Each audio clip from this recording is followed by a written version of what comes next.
I mean, we all know that there are low graduation rates out there for minority kids. We thought they were different, but then over the last few years, partly because of NCLB, partly because of a lot of state work, we know that very few minority children are graduating from high school in 4 years.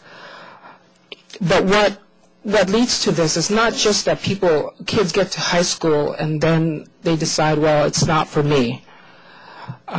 Throughout their educational careers, something is different, and some of the elements we all know. Rigorous coursework is a big indicator of future success. And if you look at a high school serving minority kids, or middle school serving minority kids, or an elementary school, compared to non-minority schools, you'll see the difference in the two school systems, and the two types of preparation that kids are getting. When we look at the teachers in the schools serving these kids, we know that there's a difference. And you know, as a former teacher, a person with 6 members of my family being educators, I don't want to disparage the profession, but we all know that there are different levels of experience and expertise in schools serving minority kids than in other schools, and that's critical. We also know that we can't let these kids come to school knowing full well that there are things happening in their communities that make it really challenging for them and their parents to be highly engaged as they need to be in their education. So we need to just look at the types of supports that they're getting, and clearly it hasn't been enough, and we need to do more. Now Raza is important not just for the folks at CHSE or NCLR or Raul González specifically. It's because we're looking at a school population that's about 40% of the public school population. If you just look at Hispanic and Black kids, if you add other minority kids, Native American kids who are struggling as well, it's even higher.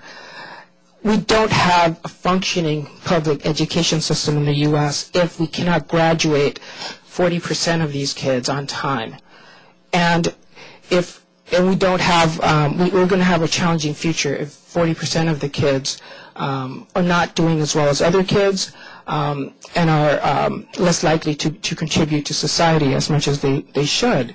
And when we look at the cost, we all know what the cost is. And you know, if you don't graduate from high school, you're going to earn less than kids who graduate from high school. And over your work career, it'll be more than $250,000 less. That you'll earn, and so it's critical for all of us that we address this challenge. But you know, this is not an easy challenge. As we know, we all need accountability, right? Because we need to measure whether kids are doing well, and we need to raise the rigorousness of the coursework. Because if a kid graduates from high school and is not, and this is the bottom line, if you're a Black or Hispanic child and you graduate from high school, you should be able to compete to get into the same colleges as every other kid. We know that's not happening. That's the challenge. How do we thread the needle? We're raising accountability because it's the right thing to do, and we want to prepare these kids without pushing them out. And so in looking at policies that do this, we're trying to thread the needle, but the moral imperative that we're talking about, the civil rights context here is that is it you know, asking the question, is it fair that we graduate kids who are not prepared to compete with other kids to get into the nation's top colleges? And if you look at the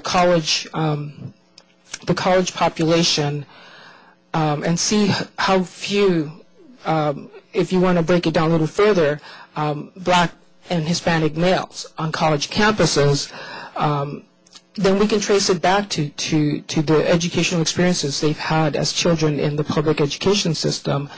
And the graduation rates for Black and Hispanic men are even less than Blacks and Hispanics overall. And so we do have a particular challenge there. And so when we look at this issue of accountability, you know, there is a policy context here. There's a political context as well, but there's a civil rights context, and the civil rights context is we can't allow this to continue. what has happened in our view since the passage of the No Child Left Behind Act, which we view at NCLR as a major step forward in education, a major civil rights law. What has happened is that we've had some progress, but we haven't had the progress that we've had that we need. But what also has happened is that there is no question that people understand we have to educate all kids, and that half of minority kids graduating on time is not acceptable. And we are this close to having the public will to say that's not going to happen, and we're going to look at policy to change that. We're this close, and so we view NCLB as a major mover in this. We know lots of state and local work is really shaping this as well. But as a civil rights advocate, I would say that we are very close to changing the educational landscape and the educational lives of millions of kids who, prior to accountability, without accountability, they were disappeared. And that's why I would urge us all to look at NCLB, look at graduation rate accountability in this context, and also look at the public will we have today at this moment, and use that to move forward with reauthorization and to move it forward as quickly as possible, because the likelihood of us maintaining this public will to change our education system, to use accountability to improve educational opportunities is very short-lived, and I think we need to act now. We need to take advantage of that, and I'd be happy to answer any questions you might have. Thank you.